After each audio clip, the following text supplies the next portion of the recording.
Welcome to Ice Cream You Meme. We're back, baby. It's a new season. It's a new dawn. It's a new day. It's a new life. And I'm feeling pretty bad, honestly. It's not great. We're feeling it. We're feeling it. For the viewers, I got a little treat for you. So I'm standing up. Maybe this will give a hint as to what the episode is about. Some light ASMR here as well, as you hear the sound of my t-shirt I purchased. Listeners, don't worry, I'll describe everything too. Oh god. Very uncomfortable t-shirt. It says "Shun the Non-Believer," and there's a photo of Charles Entertainment the Unicorn on there. Charles Entertainment the Unicorn. Yeah, and then JD has also purchased a tee. My shirt does not make horrible sounds because I think it's like, what is this shirt type where like the image is like embedded into like the thread or whatever thing like that. Yeah, right. That's some advanced shit. It's some advanced shit. Mine is not as straightforward as Ben's shirt because I'm not going to spend $60 plus shipping and handling on a shirt that I will wear once. But my shirt says, it's Caesar salad. It doesn't make any sound. There is also a photo of a photorealistic Caesar salad at the bottom, which looks pretty good, I would say. It's so good. I can't wait to wear it to a restaurant, and then when they ask me for what size I want, I'll just be like, Caesar salad, baby. Soup. Soup. What are you talking about? Yeah, I fuck with a Caesar salad. That's my favorite. I love that dressing. Yes.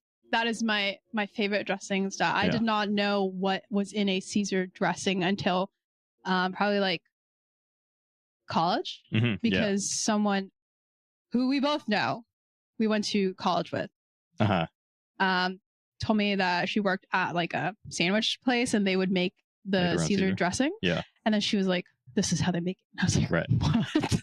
I'm a little anchovy freak. Yeah. So I did not know they had the chovies in there. Yeah. So that was a crazy revelation. It's like the fish sauce of America. Yeah. A little bit of anchovy in there. Yeah, but I don't hate it. No, I love an anchovy. I love an anchovy. Caper sometimes too, right? Oh god, capers in very specific scenarios, like in a lox bagel. Sometimes I won't accept it. Really? Yeah. Sometimes I'll pick it out, but then sometimes I will be like, "This is fine to have in this one," because I know capers are supposed to be salty. They're salty. But sometimes it's like, there's such thing as too salty. That's fair. I do like the odd fried caper. I don't know if you ever have gotten down with that. I've never had a fried caper. Give them a quick little toss. Pop them on your pasta. It's a great little pasta topper. I would definitely recommend that. They're very salty, but they get the crunchy. Yeah. So it's good for like a pasta that's not too salty or kind of a little bit more herbaceous, maybe. Something like that. Yeah. I feel like, okay, so to be clear, I did not pay $60 for the Charlie the Unicorn shirt. No, he didn't. I did not. My shirt option was $60 plus shipping and handling. His was normal priced. Mine was $12. Yeah, so, we purchased these bad boys. I mean, he purchased his on eBay. Mine also was going to be on eBay, but the unfortunate thing, it was like vintage, real, made when it was 2004.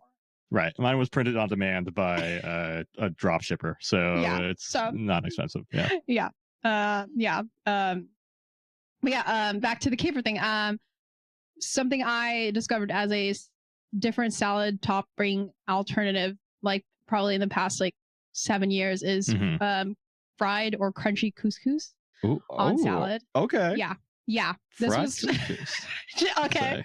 Back when I used to work in a tech place in San Francisco, as one does, Mendocino Farms, they had really good salads, and then they would have like their like, instead of a crouton, they would have like couscous. Like, fried or whatever. Interesting. Crunchified, and it was pretty good. A little pasta for your salad. That's nice. Yeah. I like that. It's like a pet for your salad. Yeah. And then it didn't get soggy in the way that like a crouton would, because you kind of, when I eat a salad, I'm like crouton first. Yes, for sure.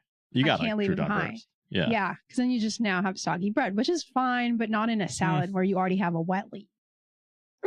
Yeah, I mean, soggy bread's never something I'm after, I would say. Really? It's fine. It's not like Like the EP will not eat a burrito generally because the tortilla gets soggy, or like a sandwich with too much moisture on it. They don't fuck with that. They will not eat it. They will not finish the bread because it's just like gross to them. I'm not like that, but I'm not generally seeking out soaked bread. You know, you don't want like the dipped sandwiches that they would have at like Quiznos. Like, oh, are we talking like an au jus?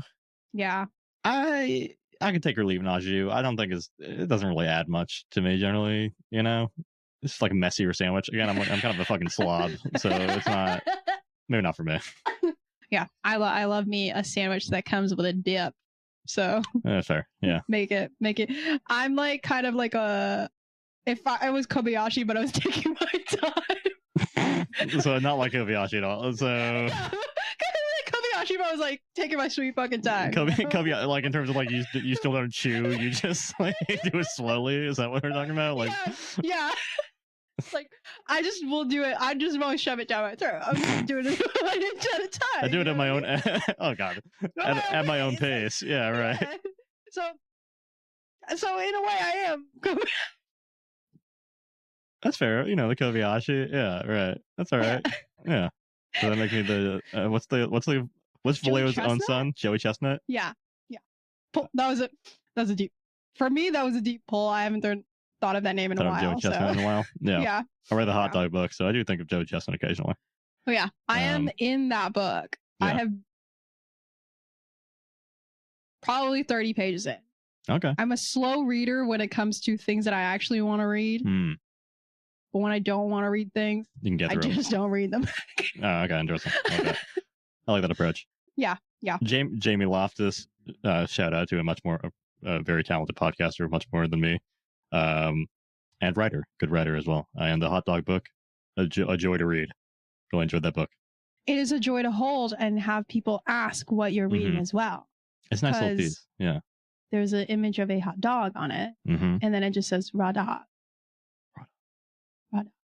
Yeah. So if you're into meats, check it out. If you're into meats, just like Arby's, we got the meat, but book in the hot dog form. And if you're into salads, stick around for this episode because we got JD and they're talking salad fingers. And I know that French accent probably came out of nowhere. But it's relevant, I promise you. Okay. As Ben said, salad fingers. I did not do a French accent, and I would never do a French accent. Ben did a French accent, and not like the other time where he tried to force me to do a Trump impression. You fucking sicko. I think you got it in you. I don't have it. I have the hands simply because I talk with your hands. Yeah, and you have small little hands, so it works pretty well. I think I believe I have size hands that are relevant to my height. Yeah, they fit. Excuse me. Video viewers, just rewind that section where he makes a fucking face when I said I am like perfectly ratioed. My hands are perfectly ratioed. Yeah. My hands are perfectly ratioed. That's a Trump line there. There you go. That's coming out. You have to defend your hand size. Anyway, before I get bullied into another accidental Trump impression, everybody, picture this. It's 2004. Close your eyes. You're a little Filipino girl, freshly from the Philippines, and you're still trying to shake off the identity of being a Montessori student. You navigate public school education in the United States. You try to make friends because it's third grade, and some of the people here already know each other from all the way back in kindergarten. Open your eyes, Ben. That's tough. That sucks. Yeah. Right? Because everybody go look at what an outdoor Montessori school is, and get back to me and look at me again and see exactly why I'm like this. But yeah, you try to make friends. You realize that no one has to go to choir with the nuns after school or during school. No one is going to do gardening to learn math. No one has to go to lunchtime church. No one has to go to voice lessons after school and then dance class and then studio for training. You're lucky you have cousins because you don't know how to talk to anyone without sounding like a prized show pony. Everything is very weird and awful, and this is your first time anywhere without your family in a new country, and you can't turn to your caretaker and ask if you can go home now, right? So you're still a kid. You're stuck on like imported dramas from other countries, right? You're watching like the original Taiwanese like Meteor Garden, the Marimar with Marimar, and then Rosalinda, and you don't know what everyone's watching, right? I hate this. Oh, my fucking coughing is back. It's so annoying. Okay. No one's gonna know. I'm gonna totally edit out all this. I know. Okay. Somewhere in 2004, someone's about to launch Facebook and ruin the world that you currently live in now. But that's still a little bit beyond you, so you're fine. It's 2004. You're still kind of hearing about MySpace, Friendster, but you don't have a computer necessarily, so you go to the library. At this point, there's 6.4 billion people on Earth, but none of them can tell you how to talk to people without feeling like you want to go home. Can you talk to them about Shrek 2? Can you talk to them about Confessions by Usher? Ronald Reagan just died. Can you ask about him? Oh. Not yet, because he won't piss you off yet until you're in high school and he's long gone and dead. Right? So you don't know necessarily how to relate yet because you can't talk to your fellow young people about Ronald Reagan. Which is something that all the kids love talking Reagan. Yeah. They're like, damn, you see the news, you see KTVU channels for news. Yeah, you guys hear, what do you think about Trickle Down? Third graders. Do you think it's really, hey, we're going to be in a recession soon. Like that gonna, you don't know how to relate yet, but soon you will because you'll discover flash games and animated videos on the library computer. And it's in this space that we find my topic today, salad fingers. Ben. Yo. Are you in any way familiar with salad fingers? I probably have seen the one video. I have the I love rusty spoons line kind of embedded in my head. No, he's a creepy little guy with long fingers. That's about the end of my knowledge. Pause. If I mute myself and I come back on, that's fine, right? Yeah, it's no worries. It won't have any issues on recording? No. Okay, cool. Because it happens sometimes when you're talking and I'm like, I don't want you to. Oh, yeah, go for it. No worries. I'll try to vamp if I see that you're coughing too. Okay, cool. Because I know we have separate audio tracks, but yeah. Yeah, that's kind of like the iconic opening of Salad Fingers, which is a Flash animated web series created by David Firth, not related to Colin Firth, the actor. Surprise. No, okay. Never mind. Yeah. This aired first on Newgrounds, which, do you know Newgrounds? Oh, do I know Newgrounds? Yeah, I mean, believe it or not, the next topic we will also be discussing, well, it also came from Newgrounds as well. Yeah. Yeah, Newgrounds, which is before YouTube, everybody. Salad Fingers was released on July 1st, 2004, which predates YouTube just by a little under a year. So hooray, pre-YouTube video content. The series currently has 14 episodes that I had to brave through, with the most recent one released now 4 weeks ago when I was barely hanging. Yeah, it's still wow. Okay, it's still going. Still going. Yeah. Sick.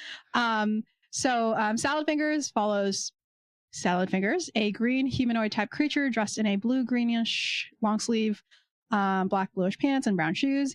Salad Fingers, they, who knows, is a wide-eyed, bald, and has kind of looks like under eye bags. His teeth are a bit wonky, at times operating as if they were a music box, and which is seen in episode 10 Birthday. He's British, right? So yes, that all tracks for British. That's describing, right? Listen, I wasn't gonna say anything, okay? Yeah. So Salad Fingers has 3 fingers, just as long as his forearm, and they are spindly. They're kind of, if I was going to liken them to a sort of salad type vegetable, maybe like a really long romaine. I don't know. Romaine. Yeah, like the my sister-in-law calls it like the bone of the. Oh, like the middle part. Yeah. What about like Yeah. Yeah. I guess celery you don't really put in most salads. Yeah. Celery. Yeah. No. No, Ben. Ixnay on the celery. So he doesn't have the best posture, which is not something I'll rag on as someone who has a hunch that cannot be corrected, even by the kindest physical therapists, who say that when you're sitting, your ears should be above your waist bone. So like that is if you want like a straight back. It should be like, yeah, when you're sitting, that should be I like how feel it that is. in the back of my head when I try to do that. Yeah. And if not great. For a while I did listen to it, but it did give me like migraines. So now it's just like, I just have to sort of like relax, but I can't have, what I was told is I can't have my ears over my knees. Ears over your knee. That would be, I mean, if you're sitting down, it's a ways, isn't it? It's like kind of.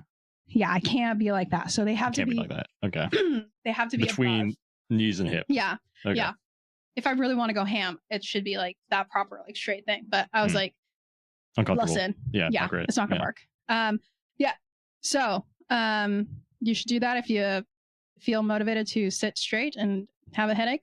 Salad Fingers is lanky, long, and when you're not watching the videos on 4x speed, he walks at a decent pace that might piss you off if you're walking to work in a city.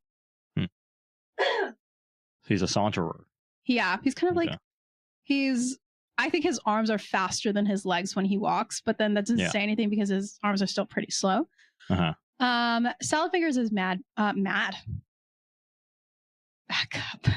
My wheel is on this side today. I'm in the passenger seat. Salad Fingers is mild-mannered, soft-spoken, voiced by David Firth in a way that combines a grandmother and Michael Jackson's way of speaking, but also meant to be quiet enough to not disturb his parents when he was recording this initially. Salad Fingers can be seen as gentle in the way that he treats those he speaks with.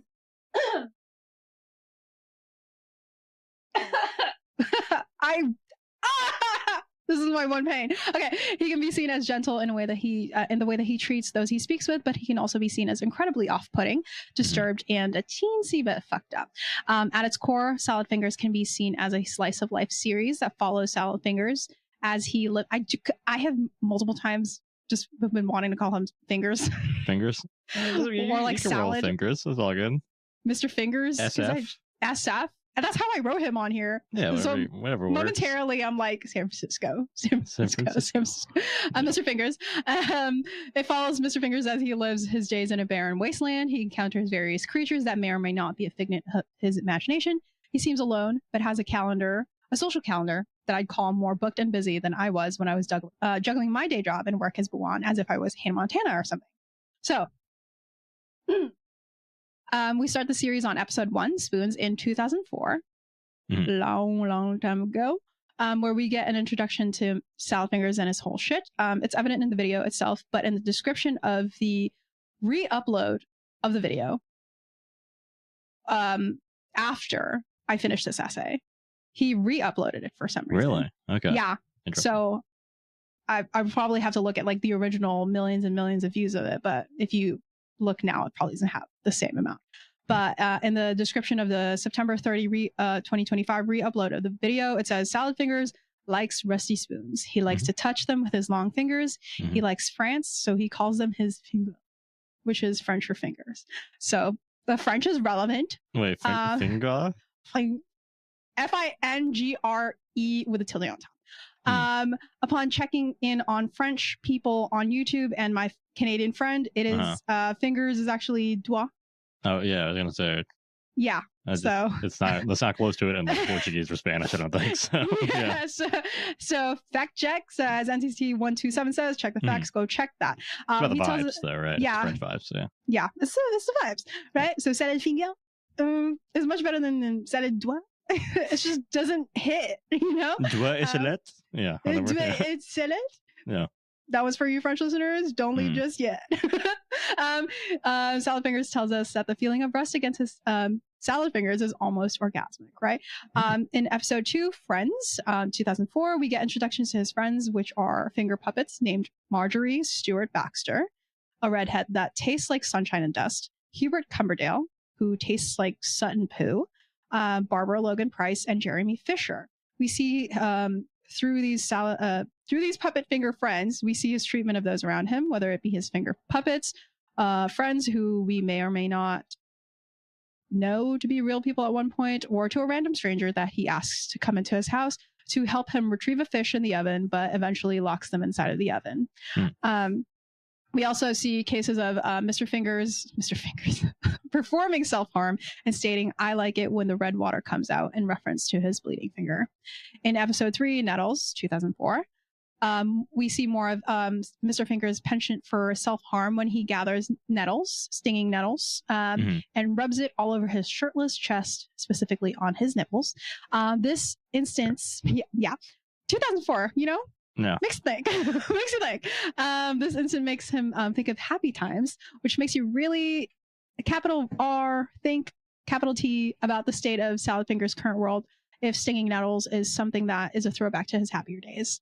At one point, a man in an apron is seen banging his head outside the door to Mr. Fingers' house, then presumably knocks himself out from doing so and maybe bleeds out in front of Mr. Fingers' house. Mr. Fingers welcomes him inside, nicknames him Milford Cubicle, although we see on his apron that his name is actually Harry. Salad Fingers shows him around, hangs him on something that could be a meat hook, and then plays the flute for him and offers him a warm glass of milk, which, if we throw back to the scene where Salad Fingers is rubbing the stinging nettles on his nipples, we know that it causes more than just bloody skin. It makes him secrete milk. His teat. So then you can make your own assumptions about that glass of milk that he's offering to this carcass. In episode 4, Cage, 2004, Mr. Fingers is out on a search for France when a child, he's wearing a beret at this point too, out on a search for France when a child approaches him, mumbling and grumbling. Within this episode, we see Salad Fingers interact with a bug that he calls his little sister, who he says, "Your body is so much fun to," and then pokes at it and eventually squeezes it to death. 2004. The boy returns when Salad Fingers is baited with a rusty tap and gets caught into a bear trap. He wakes up in that cage, rubs his fingers on the rusty cell bars, and gets proposed to by the boy child. Just what an era. Yeah. What 2004? Salad Fingers leaves inevitably, not accepting the proposal. Good, I guess, and the boy crashes out. Episode 5, Picnic, still in 2004. Salad Fingers holds a picnic where he wears a wedding dress. His first guest is a little girl with big red hair. Based on their interaction during the story, he elects her as his new playmate. And Marjorie, his puppet finger friend, who also has red hair, is like, "What the fuck?" I would be like, "What the fuck?" for many reasons, actually, Marjorie. During the picnic, a crow steals a spoon from him, and Salad Fingers crashes out. By this time, episode 5, you're like, "JD, what are you saying?" I'm just delivering the news, Episode 6, present. These are just the facts, okay? And episode 6, present, 2005 this time. Jeremy Fisher arrives with a gift to Salad Fingers' house, presenting him with his very own Horace horse collar, which he happily receives. Salad Fingers then eats Jeremy Fisher, the puppet finger friend, and then happens upon what seems like a toilet that maybe sort of throws accusations at him or calls him names. Doesn't speak at all, but he's kind of just like, "Oh, don't say that." And he runs from it, returning home to find himself inside. So he goes home, and then he opens the door, and he sees himself, and he's talking at himself. It is at this point where we see Salad Fingers then turn into Jeremy Fisher, and he begins to accuse Jeremy Fisher of following his daughter around with intentions to deflower her rose. We get switches of Jeremy Fisher at the door in full size, then back to Jeremy Fisher being a puppet in Salad Fingers' hand, making us question the whole thing even more when it comes to whether Salad Fingers is really alone in this whole thing and imagining everything, or if it's something else. After Mr. Fingers accuses Jeremy Fisher, he eats him, and then it cuts to Salad Fingers actually eating someone that looks a whole lot like him. This will make sense later. I'm sure it will. I watched this and I was like, "What?" Okay. Episode 7, Shore Leave, which is 2 years later after episode 6. Where we start to this is where we start to see more of Salad Fingers sort of start making some sort of sense, have a lick of a story, but still not necessarily. This is where we meet his family when he digs up the remains of his brother Kenneth, who he says is back from the Great War, which, for those of us who are not guys who get obsessed with one war, it is World War I. Yeah, baby. Trench warfare. I'm not a guy who knows a war. I'm a guy who know John F. Kennedy assassination, just one instance, right? He eats with Kenneth's dead body, bonding over time together and time away. Once it's over, he returns his brother back to the grave, wishing him well, and that he will return unspoiled by the hands of war. Episode 8, Cupboard, in 2007 still, introduces us to Salad-Finger's favorite pastime of listening to the radio, where he hears his own podcast, right? He hears about war news and breakfast shows, right? We find that the radio is actually probably dead. It's been gutted, but Salad-Fingers continues to feed it with something that looks like pebbles to make it work. The sounds of the radio frighten Salad-Fingers and causes him to hide in a cupboard. Mr. Fingers entertains himself in the cupboard and finds a strand of hair, which he then runs across his eyeball really slowly. So you got to look at it. And I get that it's animated, but I still had to look at this happen, right? The radio somehow knows that Salad-Fingers found a hair, and he's collecting a bunch of it along with other strands of hairs and calls for Salad-Fingers to return the hair. He doesn't want to, so he eats the collection of hair and hides in the cupboard once more. Then we have episode 9, Letter, in 2011. So it's been some time since episode 8, right? It's not coming out once a year type stuff, right? It's coming out once in a blue moon. Not regular. Yeah. Not regular. Yeah. Okay. Salad-Fingers is visited by a tree branch creature of some sort, which stays in his house and calls him daddy. Salad-Fingers falls ill and something busts out of his stomach, alien style, and he calls it his child and names it Yvonne. As he cares for the child, he finds that she's a bit uncooperative, refusing to do her exercises, telling her that a lethargic child is a servant to the beast. As Salad-Fingers continues to fall even sicker, he decides to pawn off his child to his aunt, who I'm pretty sure is the first person, who is a person in the first episode that he tries to buy a rusted pot from. He takes Yvonne to her house to give her up, but then he looks into the bucket and sees that Yvonne, the child, is just like a massive black tar oil looking thing. And so he smears her across the windows like he's cleaning his aunt's house with it. 2011. Am I right, fellas? Fair, yeah. Comedy still legal, baby. We're still comedy is still illegal, right? Episode 10, Birthday, 2013. So 2 years later, Salad-Fingers holds a party for Milford Cubicle, who was the guy in the beginning who knocked himself out in front of Salad-Fingers' house in episode 3, and he hung them on a meat hook. A tall white column shows up at his front door, and Salad-Fingers is not able to determine what it is because it offers no textual information for him. He like touches it with his fingers and he's like, you offer no textual information. So he's suspicious of it, right? So later, Salad-Fingers finds that Milford Cubicle is a little sick, so he ventures out to get a doctor for him. Mr. Fingers and Horace, the horse collar, are attacked by the doctor, which knocks Salad-Fingers out, who then wakes up 6 Mondays later. He returns home to find his house infested by horses and boots them out, accusing the column to be the ringleader of the whole thing. At the end of the episode, we see a whole bunch of Salad-Finger-looking figures eating at a table, and he joins them. They seem to be cannibalizing something, maybe other creatures like Salad-Fingers, as evident by the previous episode where he literally eats himself. He hallucinated it to be Jeremy Fisher. I don't know. And then later, he is given a hat made out of Milford Cubicle skin. A thing to note about this episode is that the quality of the animation is much better. You Flash animation, it's like, you know what Flash animation is, everybody. It's not necessarily smooth. It's like some vectoring and all that stuff, but it's smoother, nicer. It somehow is a bit more off and disturbing than it would be if it was just normal Flash animation. So I didn't like it. Was this where the 4x speed started kicking in? 4x speed was at episode 11. Okay, all right. Which is what we're coming into. So, like I said, episode 10 was in 2013. Episode 11, Glass Brother, 2019. Right? This one, even though I hated it visually, it's one of my favorite episodes in terms of storytelling, environment, and I don't know, just the nastiness of it, right? So we get another glimpse of Salad-Fingers' family and his past. Salad-Fingers helps. It starts off with Mr. Fingers helping Hubert Cumberdale become a real boy as he deems him ready to grow up a little.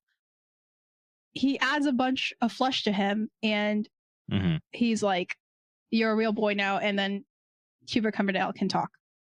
This is 2019. And Hubert Cumberdale was previously a finger puppet. Is that correct? Okay. Yeah. Yep. Okay. Just making sure I got it straight. Yeah. Then later on, we have Salad Fingers tormented by his glass brother and glass mother. His glass brother being his direct reflection, and his glass mother being inside of the mirror in some way. He tries to enter the glass world, but he's essentially blocked by the mirror being a solid thing, and he can't get around his own reflection, which is also his glass brother. It's okay. Yeah. He has a rough time because of the two of them, and his brother steals Hubert Cumberdale from him. He goes into the glass world by diving into a pond to retrieve Hubert Cumberdale, and then when he leaves the glass world, he smashes a mirror with his mom in it into smithereens, keeping one of the shards that's covered in blood, with his mom yelling at him in a box. Then we get to episode 12, Postman, which is 2022. So it's the jumps between episodes are getting bigger and bigger, right? This brings us back to the typical animation that you expect from Salad Fingers, which I really liked, where we see Mr. Fingers working as a postman in this apocalyptic wasteland of a living area. This episode gets cagey. I don't know. Whatever. Comments, some of them are like, woo. Some of them are like, yeah. And I was like, huh. Fair, yeah. So he Salad Finger centrist has been located. Yeah. As evident by my shirt that just says Caesar salad on it, not the actual thing. So Salad Fingers is working as a postman in his apocalyptic wasteland, delivering mail to a rock, a tree, whatever. He returns to his sort of work office, which is just a door of a car, like the car door. And there is a decaying dog body on it. And he's like, oh, new staff. And then he comments about how young she is, and then suddenly asks her to go to the ball. And then they go together, and he spends the evening out on a date with the decaying dog body that he believes to be a young girl. And a bunch of crows bother him the whole time. We later, after they go on the date, presumably there's a time jump, and we later see that he wakes up in bed with the young dog, who he thinks is a young girl, and he's in panic because they're going to take him away because she's half his age. Salad Finger surrenders her to her mom, which is a dog with a baby doll head, and it takes her away to a tree stump. Okay. Well, now that we know he's a Jerry Seinfeld, I don't know if we can support him anymore. Yeah. Okay. So you were fine with it when it was 2004 and comedy wasn't canceled, but now it's 2022. We knew better. We were, Good God. Then we're almost done, y'all. Episode 13, Harvest, which is from 2023, has us hearing Salad Fingers talk about welcoming death and holding a luncheon that he is essentially using as a way to social climb. He eats something that causes something to grow out of his back, and when it's birthed from him, he calls the creature Mr. Boyfingers. Salad Fingers is then attacked by Mr. Boyfingers, who looks exactly like him, again, who then cooks and eats him and then takes over as Salad Fingers. This welcomes us into a new era of Salad Fingers with a new Salad Fingers who may or not be new and improved. Who knows? We'll see if he repeats Postman at a later date in maybe 2027. Who knows? The most recent episode is Crows 2025. Why did I put 2024? 2025, y'all, which has Salad Fingers telling us about his beef with the crows, right? If you remember in the Postman episode 12, when he's out on his date with the decaying dog body / young girl, a bunch of crows bother him the whole time. They're like fucking with him, right? Do you think the crows represent the woke mob and they're after him for taste in young women? Yeah, see, even Salad Fingers can't escape the woke mob. Yeah. Right. So the most recent episode, Crows, he reveals that they may have been slowly and periodically stealing his memories from him by eating parts of his brain out of a hole in the side of his head. Shit happens. They steal his memories, and we're faced with, by the end of it, an empty-headed Salad Fingers who knows nothing and fuck all. He ends the episode with, "Oh, I don't know anything." So everything I've recounted to you is just vaguely the show. I recommend watching it in I genuinely recommend watching it in the headspace of 2004 to 2014. If you're going to watch this earnestly, don't watch this like you're in 2025. Watch this like you're in between, in that decade, right? Mm-hmm. Don't overthink it in the first time that you watch it, and watch it like you are now. Like I did as a 30-year-old, trying to figure out what the hell is going on with the series, and wondering what I was watching when I was younger. You have to watch it like you're a kid, right?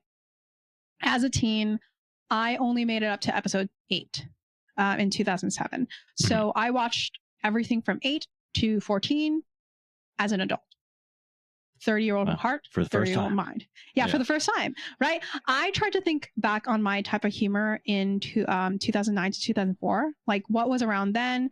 At the time, I personally was watching Happy Tree Friends, Courage the Cowardly Dog, Foster's Home. Let me just unroll my, like, perfect cartoon rotation. Right. Happy Tree Friends, Courage the Cowardly Dog, Foster's Home for Imaginary Friends, Class of 3000, Camp Lazlo, Flapjack, Billy and Mandy, Ed, Ed and Eddie, Codename Kids Next Door, Samurai Jack, Johnny Bravo, Dexter's Laboratory. Mm-hmm.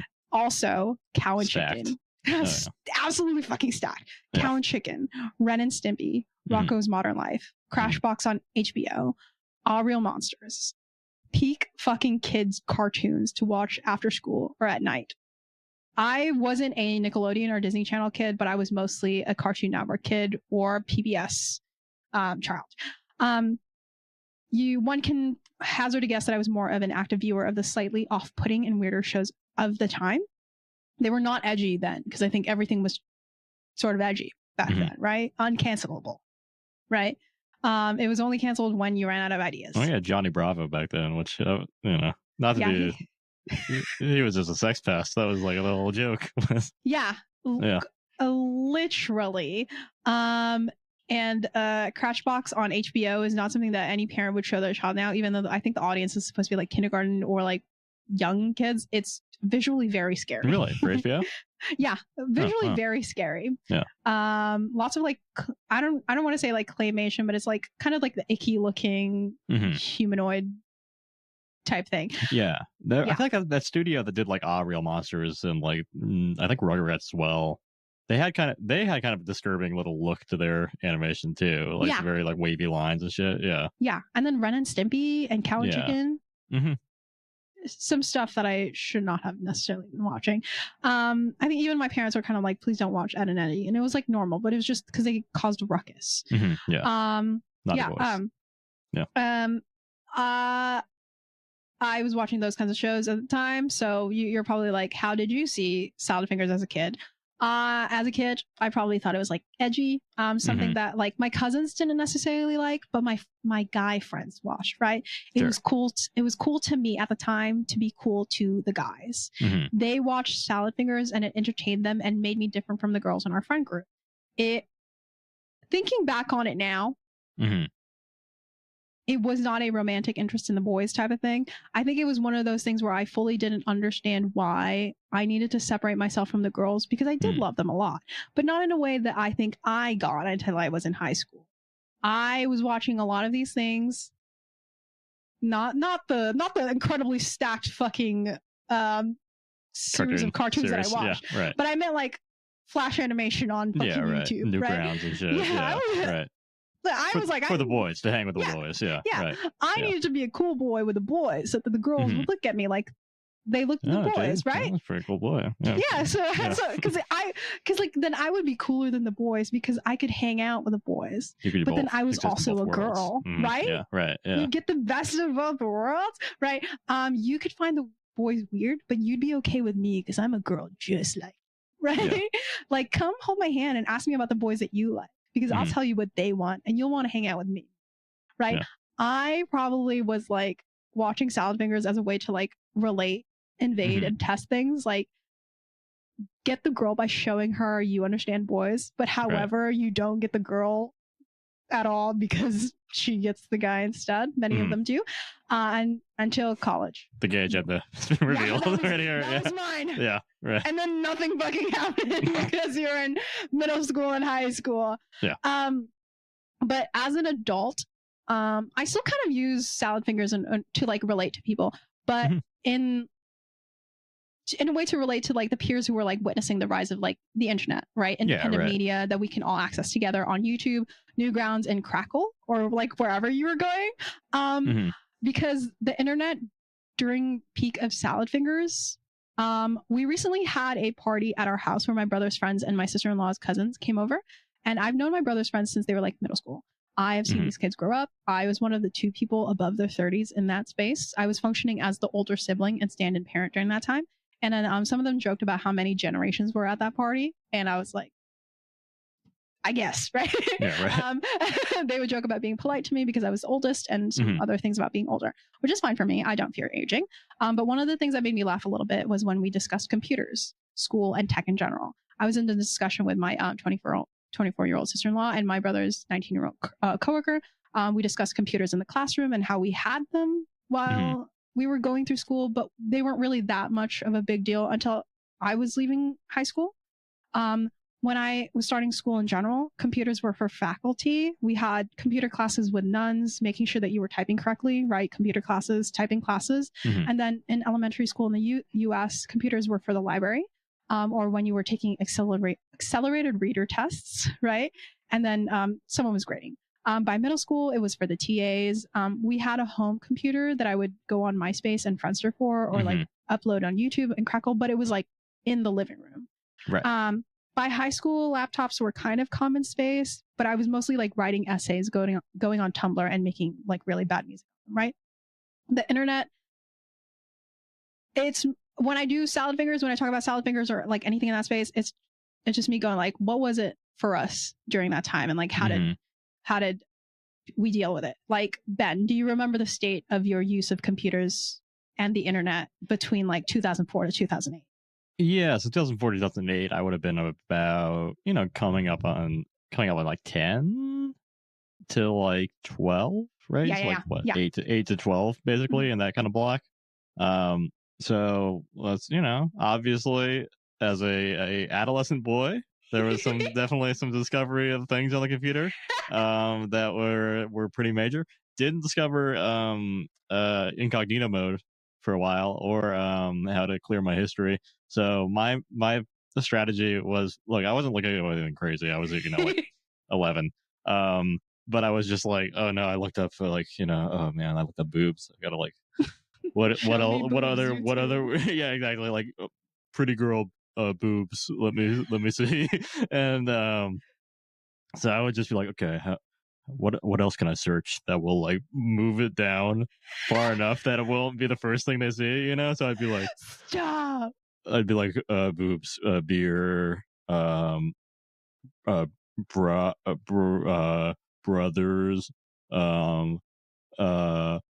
bait, just anything that started with B, just to kind of like, change, just to try to get it off the screen. So if my parents would like look through the history, they would just be like, oh, there's a lot of B words were being searched, He's really getting to know his own name. It's really, yeah, right. It was like my name repeated over and yeah. Ben. So yeah, that was. But again, like, it definitely was like we had like the family computer, obviously, which is why that would be more of a concern at that time. I didn't. It was still like the internet was somewhere that you like kind of went if it was a place, right? It was like outside of our lives a little bit, where it's like, okay, well, I'm going to go on the computer. It's like kind of a special thing that's like kind of exciting. Yeah. Get online. And yeah, I mean, definitely, I think Newgrounds and I think Congregate with a K was like a big one for me as well. Like, it's just like Flash games were like where I was spending most of my time on the computer. But yeah, very. So I wasn't looking things up on the internet at that time. I think I was mostly going on Crackle. Yeah, I remember Crackle. Yeah. And then like Friendster, and then like talking to like family in the Philippines. So or like maybe like Disney Channel, the website, so I can play like the Lilo and Stitch game where you stack the sandwiches.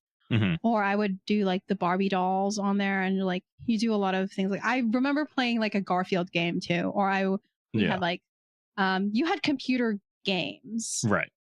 We had like Family Feud, like a whole bunch of like educational type games, and then like you said, like you go to the computer, you go sit somewhere, and then like I have my 1 hour at the computer, and then my brother gets his 1 hour, and then like you're done, right? It's an event to go to the computer, which is something that I am implementing now these days again with my PC, where I go to the computer and torment myself there instead of in my bed, right? That's why my laptop is in here. All right. In 2004, in general, the internet was still in its infancy. We were there. Hashtag we were there. It's far away from where we were now. Social software, according to Cybercultural, was still on the come up. MySpace just reached 1 million users. Blogging platforms were still becoming a bit easier to use, not the way that they are easy to use now. Facebook was still limited to Harvard students, and we were a long way from getting Mark Zuckerberg and Eduardo Saverin fanfiction on AO3. My internet for a long part of this era was still based out of the library, right? By 2008, shit was bigger. I have been in the US for 4 years now. I think I'm in middle school. I don't know. I have Friendster, MySpace, YouTube at this point, and wow, I wrote this sentence. I was going through it when I think I was writing this one. I said, "What's right? What is?" We can keep this, but this is fucking crazy. 2008. So I was 10, 2004, 10-ish, and then 12. My God! Hold on, I said, I have Friendster, MySpace, YouTube, and I've already had a crush on my friend's mom, have had a boyfriend that I frequently ran away from, and I was starting to realize that the tension-filled friendship I had with a girl was both of us realizing that there are things outside of boys that can bring us together. But again, college JD will handle that. Okay. College JD, you dog. Can't ever go. An entire quarter? Because I went to a quarter system where I could not go to the on-campus Pete's. And he ran through that Pete's. The way that milk would run through me, JD was there. Yeah. But then, God damn, Jesus Christ. Anyway, by 2008, Salad Fingers was out for me. It was more about the Jonas Brothers and trying to get on Disney Channel and running away from Barbizon casting models. That would stop me in the middle of Target. And my mom was like, no, that's what you're here in the United States for and not from in the Philippines. Anyway, I didn't need to relate to my friends anymore by way of Salad Fingers. But by God, do I love using it to gauge what everyone was doing in those 4 years. Because I think Salad Fingers, in a way, can bring something out of us. Reminds us as adults what we were doing during that time and makes us rethink some of the things, like how I think of Salad Fingers now. After watching the whole thing, I speculated and thought about it and raised my eyebrows and did a little finger wagging, especially at that Postman episode. But then I read the following quote from David Firth, who says, "When I'm coming up with an idea, I'll play a few scenes in my head and just see where it goes. In terms of people working it all out, I mean, they could let me know because I don't know what it's all about. Maybe speculation is moot. Maybe I'll say a whole bunch of shit that means nothing. Maybe I'm reading too deep into something, but that's fine. We learn from things we consume and whether it's meant to deliver a message of some sort, right? As I was navigating Salad Fingers again, I was initially thinking of him as a guy in our current space and time. I removed him from the barren landscape where he's the only guy who's trying to make it through the whole thing. He makes friends and enemies where he can. His lackluster life is filled in ways that mine isn't, of my own volition. Perhaps his days are like that too. He has to do all of that shit. It's not his choice. This is his way of staying sane. But when I put him back in his barren landscape as JD the adult, I still pay attention to the absolute buckwild piss and shit that I don't like Salad Fingers for. He says some questionable things about characters that could be considered his siblings. In episode 4 is Your Body is So Much Fun. He says some of the time shit from episode 8, where he says, this is a quote. He says, I'll have no dirty immigrants in my house. End quote. That was a quote from Salad Fingers. And he said, he says a lot of things that YouTubers tend to say the minute that they hit 1 million subscribers, which is from episode 12. Something about this isn't right. You're half my age. They're here to take me away, to tell a man whom he can and cannot love. YouTubers, chill out. I think y'all should never hit 1 million subscribers because something happens to you the second that happens. Oh yeah, it's all bad. I think in karma, my chair is thinking. Anyway, but within the story, there's some things that situate Salad Fingers in somewhat a more sympathetic light, if you really wanted to think about it. In episode 7, Shore Leave, we get a glimpse of the loneliness he experiences when it comes to being left behind as his brothers go off to the Great War. He speaks with the decaying corpse of Kenneth, his brother, and recounts his days in the vast wasteland of something that some of us probably think of as the effects of the Great War.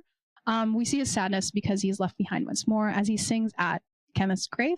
Then later in a flashback where he's singing before an audience of some sort, Salad Fingers sadly sings, "We'll meet again, don't know where, don't know when," which for those who need it and may have noticed it, when I was writing this and looking up the song, Berlin's "We'll Meet Again" was released in 1939, and the Great War happened 20 years before that. Yeah. 1918 was when I ended. Sorry. Yeah. Okay, so I was about to read it, and then I got interrupted by Mr. Facts. Gotta mansplain this. Gotta. By Mr. Well, actually, over here. Sorry, you've activated my trap card of 20th century history. Let me turn that card back this way, okay? I'm a Yu-Gi-Oh deck. Again, it happened in July 1914 to November 1918, which I'm sure Ben knew. I didn't. I had to look that shit up. I'm not entirely sure. This is just one of those things where Salad Fingers just a little mixed up, and we can't take him for his word, read what war he's referring to, or if this is just because it's been some time since the war and he's singing a song later on. I don't know. Or David Firth says, it doesn't mean anything, right? But he seems to act like the Great War is going on during the series. So there's a little bit of a disconnect, right? We also bear witness to some things that he may have learned from what we can surmise is an abusive upbringing that he passes on to his child, Yvonne. In episode 9, where he puts her through the paces despite some joy when it comes to wanting a child. When she doesn't do her exercises, he comments that a lethargic child is a servant to the beast. In episode 11, Glass Brother, we witness the ill treatment from his mother and brother who constantly pick at him and criticize his actions. His mother calls him a weak little squirt, as his brother taunts him about his inability to feed his mother. They poke at things he's sensitive to and even go as far as taking Hubert Cummerdale from him, even when he returns to his own world, his mother's reflection follows him and taunts him through a mirror, which he then splits into hundreds of pieces that still carry versions of her that yells at him. So if you think about that. Right? In the comments, I saw pretty interesting guesses as to the reason why Salad Fingers prefers rusty things in relation to the Glass Mother thing. User Welcome to the Slam 5424 said, the fact that this episode actually provides a deep and understandable reason for Salad Fingers' weird love of rusty objects is incredible. AKA, if something is covered up in rust, it has no reflection, he's unable to be haunted by his taunting mother and brother from their glass world. The comments are a time capsule for all of the people who watch Salad Fingers in its prime and those who come around to rewatch or witness new episodes air. You'll see things from 12, 6, 2 years ago. Then you'll see things from months ago, and you'll see the way we try to relate to each other and check in some way, right? Who's still watching this video in 2025, right? That kind of thing. You gotta have that. You gotta have that in every. Gotta have that. Old video, yeah. Yeah. Do you still watch Salad Fingers the same way? Are you now old enough to understand the things that went over your head? Are you commenting on something from 6 years ago when we were heading into a lockdown world? Is nostalgia hitting you as you grow and try to relate to those around you to check in on who you are now as compared to who you are then? Are you still as desperate to understand the people around you and the newness that you're finally maybe accustomed to? Or do you yearn for the simpler days as you rewatch Salad Fingers and wish you bought that house in 2000? Oddly enough, Salad Fingers was a bigger trip to the past than I expected, and I'm kind of glad for it. So even though I suffered through it, a little hard. Excellent. Yeah. So excellent. That's not my boy Salad Fingers, but that's somebody boy Salad Fingers. Yeah. You can say it's your boy. That's cool. That's the podcast is on boy. The rip.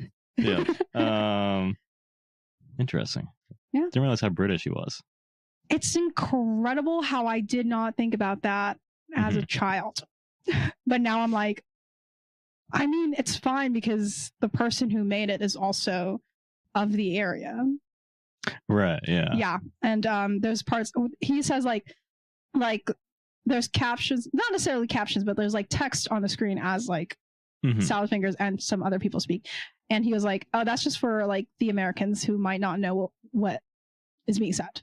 Right, so there's some Britishisms and stuff like that going on there. A lot of things. I was like, is she just saying that because that's like a random thing to say, or is it like, like a British thing? Right. Britishism that I'm like too American, right, to understand. But like, yeah, wasn't one of the characters like Milton Keynes? Was it Milton Keynes? Or something kind of close to that. Yeah, Milton something, Milton Cubicle, Milton Cubicle, something like that. Yeah, right. And I was like, okay, I know that's like so I was wondering if there's like some kind of like British cultural critique subtext that we're missing there as well. Yeah, like because I know that's like a big suburban development, I think. Yeah, there's a whole bunch of stuff, like names, kind of things, and I was sitting there like, oh god, so this name, like Marjorie, Jeremy Fisher, why does he only have two parts to his name, but everybody else has 3 parts to their name? And then David Firth's like, I don't know what I'm fucking saying. Right, yeah. Tell me what I'm fucking saying. And I'm like, man, fuck it, I guess. Yeah. I feel like also like sometimes British humor is like even more irony poisoned than us, you know? Yeah. Like when he says the classic line that you love about immigrants that you 100% agree with. Yeah. You almost made me saying yeah, because I was just kind of like, I did say that a while ago. Yeah.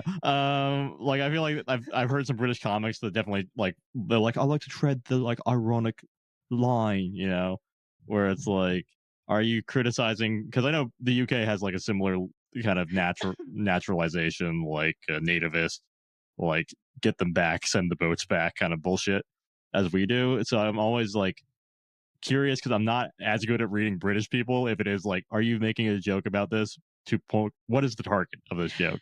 Right, yeah.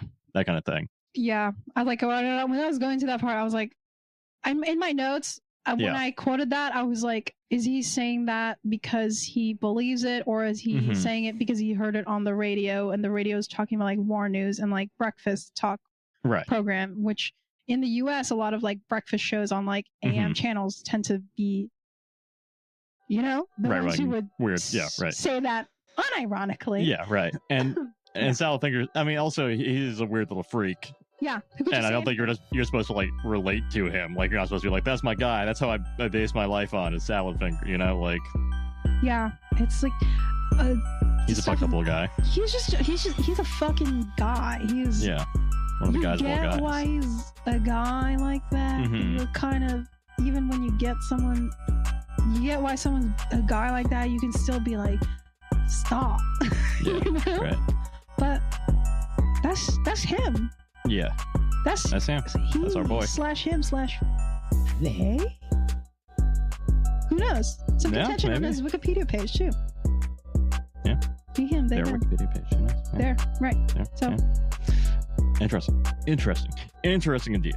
Excellent. Well, I feel like we kind of go in a divergent way. Obviously, the next chapter. I want y'all to tune in for that because I'm going to be discussing Charlie the Unicorn, and then finally we'll bring it home with kind of a discussion of the through lines. Yes. But Charlie, I'm going to say, also went up until recently, which was a surprise to me as well, but kind of went in a different direction towards the end. Ooh. And so I think this is probably a good place because I don't want to spoil anything else. We'll leave y'all here. This episode, written and produced by Ben and JD. All our music is provided by Yager Frank. If you like the show, tell a friend. If you don't, tell an enemy. And tune back in because we're going to be talking Charlie the Unicorn, and then we're going to be making a little mishmash of all the nostalgia and the shit. So, yeah. Bye. Bye.